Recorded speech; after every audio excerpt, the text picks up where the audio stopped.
Laurent Vimont, bonjour. Bonjour Olivier. Alors, comment se porte tout d'abord le réseau Century 21? En pleine forme. En pleine forme parce que ça fait 3 ans maintenant que le marché est d'une santé insolente, que malgré le Covid, nous sommes des miraculés et que les chiffres qu'on a enregistrés sont des chiffres records. Donc on a plus d'agences, plus de conseillers, on fait plus de ventes, plus de locations et plus de mandats de gestion. Alors, donc, il y a beaucoup de plus sur un marché où beaucoup de professionnels disent en fait ça tourne bien, ça se passe bien. Et en fait, une étude de Century indique attention. Pourquoi ces points de vigilance? Depuis le mois de juin, les niveaux d'activité sont en retrait par rapport à 2020, qui était certes une année record, et on observe que le nombre d'estimations et de mandats rentrés s'est fortement dégradé. Dans un métier de commerçant, quand on a moins de mandats à vendre, il y a moins d'acheteurs, il y a moins de ventes. Donc il faut peut-être revenir à la constitution des stocks qui se sont dégradés pour que les ventes repartent.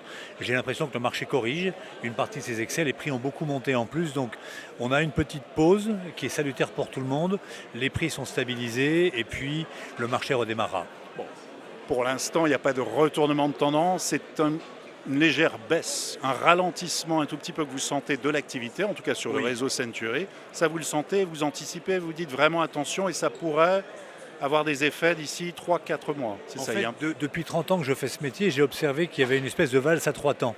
Quand les prix ont trop monté, vous avez d'abord un blocage des volumes de vente, ou en tout cas des volumes de vente qui diminuent.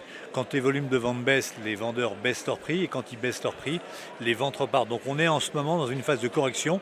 Il n'y a pas de forte baisse de prix, il y a des baisses de volume de vente. Il n'y a pas non plus un arrêt du marché. C'est un marché qui corrige, et puis il faut rappeler qu'on est sur des volumes records qu'on n'avait jamais connus en France. Donc on passe de la canicule 38 degrés à 30 degrés, ce qui est quand même très confortable. Et quels sont les éléments objectifs qui feraient justement que le marché pourrait peut-être basculer? Ce serait plutôt au niveau de l'économie, les primo-accédants, les prix de l'immobilier dans les grandes villes. Qu'est-ce qui pourrait gripper véritablement le marché? Ou les taux qui remontent? Les taux, rien d'autre. L'économie, et ça a été prouvé depuis des années, n'a jamais impacté les prix d'immobilier. Le seul élément qui pourrait faire basculer le marché négativement, c'est une hausse des taux à la fois forte et à la fois rapide. Comme on a connu en 2008-2009, où les taux sont passés de 3% à 5%. Donc si les taux remontaient brutalement, il y aurait une correction. Mais pour l'instant, il n'y a pas d'inflation à l'horizon, pas d'inflation, pas de croissance, pas de hausse des taux. Alors pour l'instant, on parle beaucoup, on est dans une sorte de pré-campagne d'élection présidentielle. Est-ce que la politique du logement, est-ce que le logement est suffisamment dans l'esprit de ceux qui se présentent ou vont se présenter, selon vous? J'ai pas le sentiment que ce soit un sujet d'obsession, ce qui devrait être d'ailleurs le cas, que le logement est une espèce de variable d'ajustement qu'on utilise pendant la campagne électorale, mais que ce n'est pas un sujet de fond.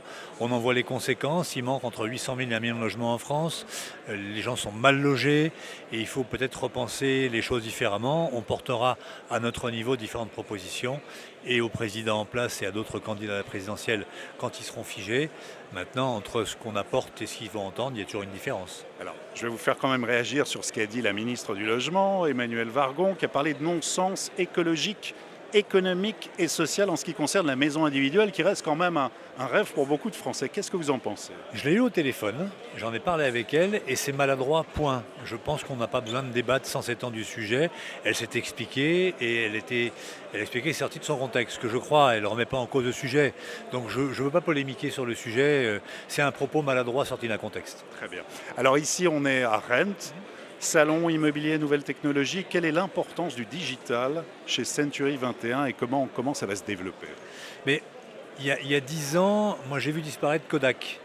Et je me suis dit que je ne voulais pas devenir Kodak. Et donc on a mis en place un projet qui s'appelle Oxygène et qui a embarqué toutes les nouveautés digitales et numériques qu'on avait observées et qu'on continue à intégrer. Et le digital pour nous, c'est comme l'oxygène dans l'air, c'est présent partout mais c'est invisible.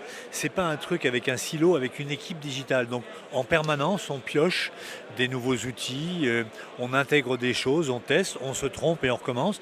Mais c'est plus un sujet, c'est l'association du digital et de l'humain qui fera la différence. L'un n'emportera pas sur l'autre, pardon. Et puis, pour être franc avec vous, le virtuel, c'est un peu comme l'amour, quoi. Quand c'est virtuel, c'est bien, mais quand c'est physique, c'est mieux. Et on met un métier physique. Alors ici, métier physique, on se projette quand même sur l'avenir. Century 21 dans 5 ans. C'est 1200 agences, environ 10 000 collaborateurs, une marque qu'on essaie de rénover en permanence. On a sorti un nouveau spot TV sur les écrans dimanche sur TF1, et puis en permanence la volonté de s'adapter au temps, aux nouveautés, de rester une marque dans l'air du temps et de ne pas être ringarde. Laurent Vimont, merci beaucoup. Merci Olivier.